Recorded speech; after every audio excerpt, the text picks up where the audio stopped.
Here's 11 years of brutally honest feedback from what I've seen over my career that has absolutely fucked people, and things that have also really helped. On the path to $1 million months, there are many things that help and there are many things that can harm you, and you gotta be cognizant of all those. If you're new to the channel, welcome in. That's all we talk about around here, hitting $1 million months. And of course, if you're already a subscriber, welcome back. Either way, there's no earning potential, no income claims. We don't know who the fuck you are. We have no idea if you have any potential to go out there and hit $1 million months. All we know are the lessons from people who have been there, done that we're handing down to people like you here on YouTube. But again, there's no earnings potential. There's no income claims. All we're doing is just handing down lessons in these little bite-sized clips on YouTube. So welcome in. Pleasure to have you. Without further ado, let's dive into it. So first things first, and this is really important you understand this, okay? You have to know when to adjust your risk profile, okay? Adjusting up is one of the most important things that actually helps make a lot more money. When to adjust the risk profile can be determined by when you are able to successfully pull the money that you initially risked out and put it back into your pocket and start playing with house money from that point forward. Let's use the example that I have $50,000 in ad spend that I want to put into Facebook, Mr. Zuckerberg's pockets over the following 30 days, whether it be a webinar, test, call funnel, whatever it is. I give Zuck $50,000, and it's $50,000 of my money, $50,000 that I risk, that I pull out of my bank account and throw towards Zuckerberg's bank account instead. Okay? That is technically the highest risk scenario that we're in because it's our money that we're risking. Okay? Once we actually get to the point where the webinar goes well or the call funnel goes well and we simply generate a return on that cash, the most important thing that we need to acknowledge is that with the money that we technically profited, okay, that is the money that we can more aggressively gamble with moving forward, as we should. I'll give you a very simple analogy as an example. If I invested into, technically it's still an alternative asset, but I mean, hey, most of us have money in it. If I invested into something like Bitcoin, okay, that's arguably, I don't necessarily know if it's safe or if it's smart for me to say that it's safe, but it's like the biggest one of all the cryptocurrencies that exist. That's technically the safest because that's where the most money flows. If I got a return, okay, let's say that I invested $10,000 into Bitcoin, I returned $50,000, I sold $10,000 of it, and I was able to put that back into my pocket after capital gains taxes. Now I've got $40,000 that I have free and clear. That would be a great time to go take that 40K and invest into buttfuck coin or whatever else is out there that's obviously going to be much, much higher risk. The reason I would do that in that example is because I'm technically playing with house money. When you walk into the casino and you bet $5,000 of your own money and you officially get it back on one of those blackjack hands and you put it back in your pocket and you're still left with 10 grand, you aggressively gamble what's left in an attempt to turn it into far more money. The best part about business and the best part about advertising and having a true ATM profit center of a funnel, or ideally set of funnels that are consistently turning your dollars into more dollars, is that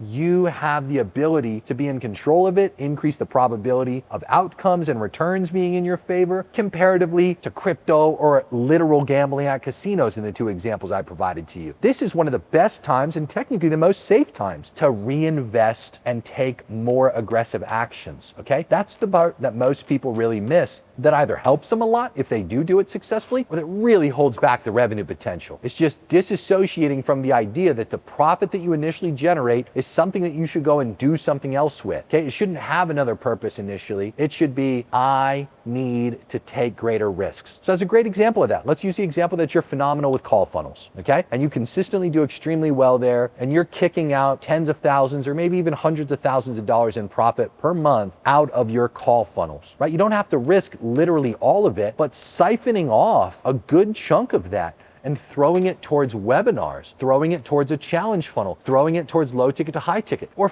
even just reinvesting it into generating far more calls and maxing out your closing team's calendar availability, hiring more closers, and then doing it again. There are far greater ways to make far more money in far shorter durations of time by simply adjusting your risk profile. It is a mandatory characteristic, and I've seen it play out so well when people do it, and I've also seen it just detrimentally fuck people and hold back their potential when they don't. One of the other things that's along the lines of that type of thinking, but a different lesson in itself, is you have to avoid split testing your way to poverty, okay? I get so many people. Like, there was a guy in the inner circle, joins in, still with us today. I can't remember, a couple months back, starts telling me he's at like a 40% margin. He has comparison bias and he's comparing his business to 80% margin businesses. And he's like, I don't really want to scale until I hit an 80% margin. And I was like, what the fuck are you talking about? Like, you're netting 40%. That's above average for any traditional business that exists. And he's like, yeah, but I'm not really a traditional business. It's like I compare myself to like XYZ. Comparison bias can fuck you so hard. It's a damaging thought to have, to participate in comparison bias and prevent scale solely because you want to split test your way to an 80% profit margin and not spend more money to make more money while you're still at profiting 40%. I can't stress that enough. It's like the other ways that this specific lesson of split testing your way into poverty presents itself is you're in the process of turning dollars into more dollars. You're profiting, okay? And I've seen people with phenomenal ROAS. Like, I've seen this happen to guys without exaggeration that are like 17 to 1 ROAS, okay? And they do this thing where they're like, oh, well, I started to scale and my ROAS went from 17 to 1 to 14 to 1. So I'm gonna stop scaling. I'm actually gonna pull back a little bit. And instead, what I'm gonna do is I'm just gonna split test my way back to a 17 ROAS so I can scale and hold that. And it's like, dude, that's just not how it works, okay? Most people, they never do math. A core lesson is you obviously have to do math. You just simply put, when I say you have to do math, this is really just financially modeling out whatever funnels that you've got, okay? Financially modeling funnels, your ads, your sales process, that reveals to you how truly dumb it is in that specific example to be at a 17 to 1 ROAS, drop to a 14 to 1 ROAS, and just stop spending more money. If you did basic math, you'd reveal that if you spent a fuckload more money, you'd still make a fuckload more money. Likely in that scenario, even if you were at a 10 to 1, you'd still make a fuckload more money net if you actually were able to spend and get off a lot more cash, okay?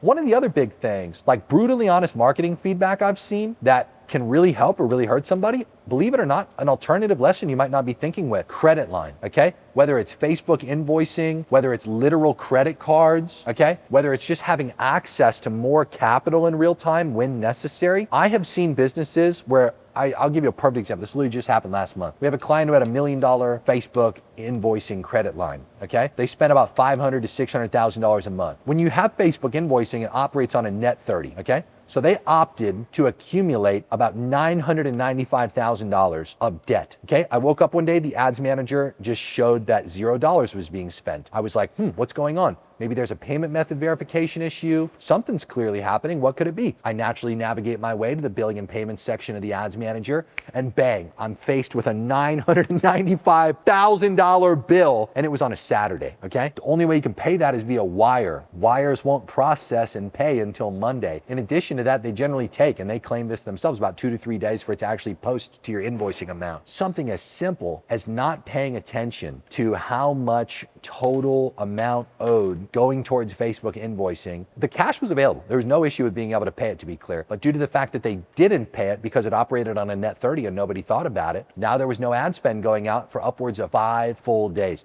Well, 5 full days when you're spending $500,000 to $600,000 a month, do the math. It's a lot of fucking money. It's tens of thousands of dollars in ad spend that's lost. And it's literally, in that example, due to their ROAS, hundreds of thousands of dollars in revenue lost. The salespeople morale goes to near zero because they wake up going into Monday, Tuesday, Wednesday with literally 0 fucking calls on their calendar, only follow-up, okay? Having access to credit lines, like sometimes you'll get a financial audit from Amex, and unless you have like Chase backup cards, Citi cards, like literally just whatever credit line cards that you can make available to yourself, if you get financially audited by Amex and you're currently with the no preset spending limits, and you get audited and they say, oh, now you got a hard credit limit on every single one of your cards that you have access to, you are fucking cooked. You're either gonna have to cycle cash from your account to pay down those Amexes in a much shorter sales cycle or in a much shorter cash velocity cycle, which could really harm your cash flow and your scale potential as a result of not having other credit available, okay? So again, make sure that you have credit lines, okay? And a lot of them at that. Credit lines give you the freedom to be able to scale and expand, especially when you have favorable terms with the people that you have credit lines with, okay? Time and time again, one of the other things that I see, and you've heard me say this if you've been a repeat viewer of my channel, I try to say it quite often because it's a very central belief of mine that has benefited me tremendously over the years as a marketer, okay? I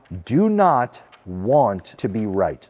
Okay, I just want to make money. That's it. Okay, I just want to get the results. That's all that I'm here to do. I have opinions. Okay, I have beliefs. I have things that I'll project onto what I'm doing that I believe are gonna make things more probable to work. But when they're not working, I will detach from them and do literally anything else that makes it more probable for me to get a result and an outcome, okay? I will not stay attached to things that are inhibiting my potential and my expansion, okay? I will change what I'm thinking in real time. Beliefs cause wars, okay? Beliefs are what lead to all conflict, and you can have conflicting beliefs that can drive yourself into a terrible position when you stay attached to specific beliefs, okay? Along that same line of thinking, over the last 11 years, I know this one's more of like a monk lesson, but it is so true when it comes to marketing. You must practice the art of detachment, okay? When you become attached, and there's all kinds of things. It's like, I've seen people that have a very profitable, let's say, webinar funnel, and they've automated it, and it's just worked year in and year out. And then all of a sudden, there's just many months in a row where it's no longer working. Every CRO thing that they've done under the sun isn't having any positive effect on it. Just fucking dies. And instead of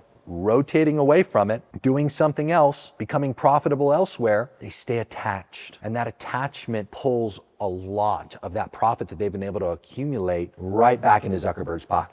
The art of detachment comes in many ways, shapes, and forms in advertising. It also comes with ad creatives, as an example. I've seen people that have killer ad creatives, so much so that they will never run an ad without that specific creative. And I come in and I'll teach them something about ad fatigue, where I'll say things like, look, I think that a great idea for you would be to have completely different creatives than what you've historically had. Go out and film videos like this. Go out and make image ads like this. And when you relaunch your campaign, pull out every historical creative that ran and just launch it with these completely new ones. Let's see what happens. And the people who do that, who practice the art of detachment, they typically see phenomenal results from overcoming ad fatigue in that specific way. It's also what Meta Andromeda, the new step one of the creative recommendation process in their algorithm that we have an entire video on dedicated here on this YouTube channel. That alone requires you to have creative diversification. If you choose not to have a lot of creative, well-diversified creative assets, you just have to increase the quantity exponentially of whatever creatives you currently have. They cite an example of 50 creatives a week as an example, 200 creatives a month. Here's my point. In either scenario, whether it be the ad fatigue protocol, whether it be dealing with the best practices of Meta Andromeda, if you practice the art of attachment and you just stay latched on to these specific creatives that you are currently running that are inefficiently spending your dollars and driving up your cost per result and artificially lowering your ROAS, you're self-inflicting financial loss. It doesn't make any sense, okay?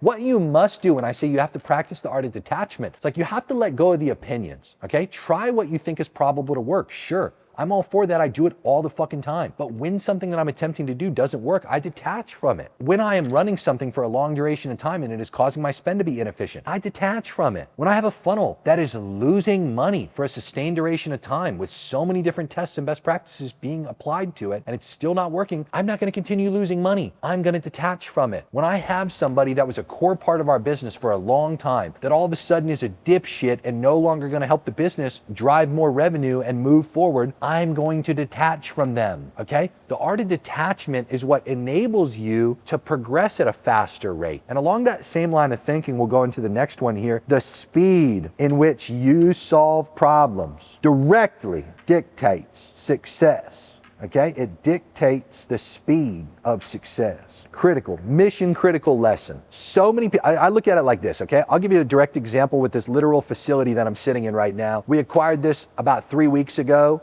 We got it for our Jeremy's Inner Circle Mastermind venue, and we also use it as an office for the other 361 days of the year. It's incredible. We got a big 220-inch screen. I installed a baller sound system. I redid the floors. Had to buy 150 chairs. I put up these random wall graphics that you may be able to see. I got a ping pong table, a pool table. I got 4 branded arcade machines. I got so much furniture for this place, coffee machines. Had to get some permitting issues resolved with the city for some violations as it related to my bathrooms. I had to get the roof redone. I had to paint shit. I had to paint, we're in Wynwood here in good old Miami, Florida, and everything's graffitied and has a bunch of awesome murals. I had to hire a mural guy. I had to repaint the doors. I had to clean up the lot that we have. I'm likely gonna have to re-fence the lot, run power to the gate of the lot. I'm gonna have to redo the fucking finish of the lot. I had to pay for a dumpster. I had to do like so many little bullshit things, okay? So many things. And now here's the situation. Every single one of those problems was there for me to face either way. It was inevitable for me to come across every single one of these problems, right?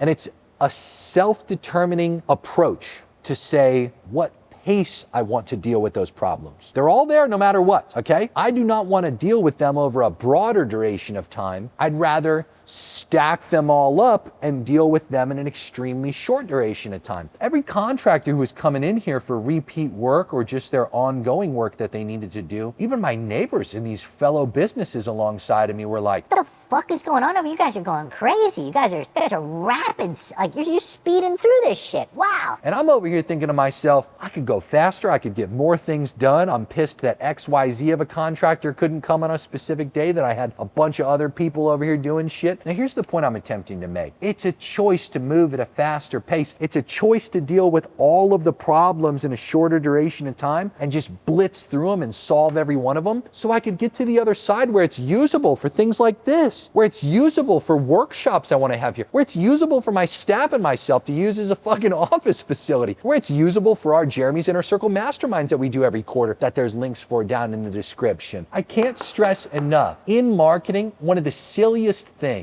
is thinking that by choosing to deal with a specific problem at a very slow pace, that you're just not going to have the other problems to deal with that follow up right afterwards. The problems are all there. They're inevitable. Once you solve one, the next one immediately presents itself. The next quest is available to start, okay? Why not quest stack? Why not just blitz through a bunch of shit at once? It is what dictates success, speed, and potential. It's why there's kids that are like 20 years old that you're sitting here watching run fucking circles around you. They solved the bigger problems that you're just choosing to go slow and fucking lollygag with, okay? The people who have made so much more than you, that continue to fucking sweep you, they've just overcome the things and become aware of the things and problem solve the things that are just currently holding you back, that you're tolerating. You got to shorten your tolerance fuse, okay? Emotion is a tool. When you have whatever it is that you're currently facing and you become intolerable of it, being fed up is an emotion in itself. It's this feeling of like, I'm better than this. I should be beyond this. This little bullshit thing shouldn't be holding me back. I deserve more. and that like almost like disgust, right? That feeling that you can generate and just hold in your chest, that drives the action cycle, okay? The inspiration, the good, the positive emotions, the desire for more and for better conditions, that can be leveraged and held in your chest and used to create more momentum, more energy, more movement, faster cycle speeds. You understand? That's what's critical, okay? Is cycle stacking and rapidly moving through those cycles, okay? It dictates a lot. I will also close out with this and maybe one or two more, okay? You don't know what you don't know. There was, during the crazy 9/11 attacks here in America, a CIA director at the time who gets up in front of a bunch of journalists, and the journalists, they asked a point blank question. They were like, How in the fucking world did we not know that this was gonna happen? and the CIA director, he answered with this. He said, in life, there's three things. There's known knowns. There's the things that we know that we know. There's known unknowns. The things that we know that we don't know. And then there's unknown unknowns. The things that we literally don't even know that we don't know. And then he goes on to say this was essentially an unknown unknown, okay? In scaling up a business, okay, treating yourself like a computer, updating your software, trying to consume more data, okay? And the right data at that unlocks new ways to think, okay? You don't know what you don't know. And it's that simple, okay? Don't overcomplicate it further than that. When you know more stuff, you have a higher probability to think with more solutions, better solutions. You have the ability to go into a group of people and get a perspective, okay? Try to get a set of views that either validates what you're thinking is accurate, true, and a great decision, or give you some additional information and insights that you're just not thinking with currently. This is a very important distinction. I've seen over the years from all the people that we've worked with that have cracked these $1 million months and beyond. These people, they relentlessly pursue new data in all shapes, forms, and sizes. Nowadays, a lot of it is through LLMs and AI tools. There's a lot of it that's still consumed in traditional mechanisms like books, like you right here, right now on YouTube, watching things like this, okay? Courses, masterminds, mentors, no matter what it is, even just conversations with great people, industry events, whatever it is. The pursuit of additional information loads you up with new ways to think, and it gives you new creative options. The other big hack for this, and this is really important to understand, this is one thing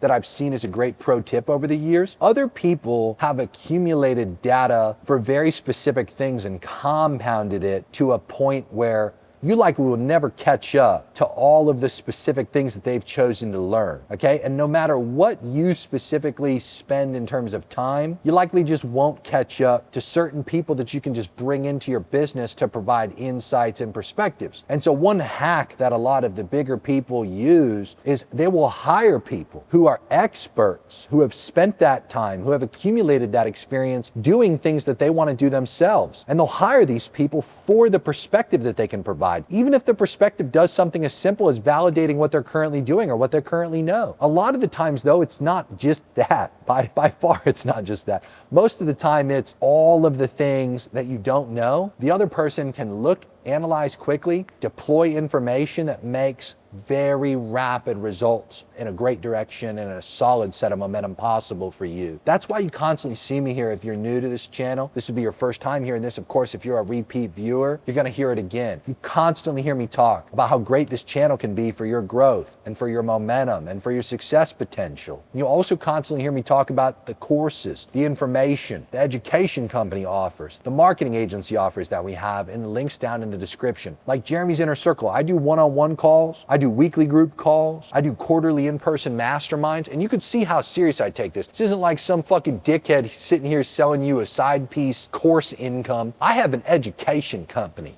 okay? And I take it serious. I invest into my people. I love my group, okay? I have a very active community of rich people trying to get a fuckload richer. We have an extensive course library that we consistently update. We have Jeremy AI that gives you real-time access to every single thing I've documented and trained on for you to be able to chat back and forth with in real time. We have custom AI developed softwares and tools for all kinds of individual use cases that we provide to those members. We have an extensive ongoing updated SOP library that you can feed into LLMs to make things faster for you, and obviously read through them yourself and give them to your staff. I also have my programs like my Master Internet Marketing offer. It's a 7-week live class that we teach live once a year. You buy it any other time, you get access to the previous cohorts recording immediately. It's always up-to-date information. That's why we do it every year. When something changes and there's a significant enough amount of things that change, we redo literally the entire class, okay? It's extensive. You can preview the first week of that 7-week class down in the description. There should be a link for that if you want to check it out as well. The point I'm trying to make is the people who have made the most that we've worked with over the years, they don't just necessarily want us to do it. They want to learn how to do it too. They want to learn what we're doing. They want the awareness as well, because it unlocks new ways for them to creatively think, and it helps drive the results of the business to a much greater place, okay? Can't stress this enough. There's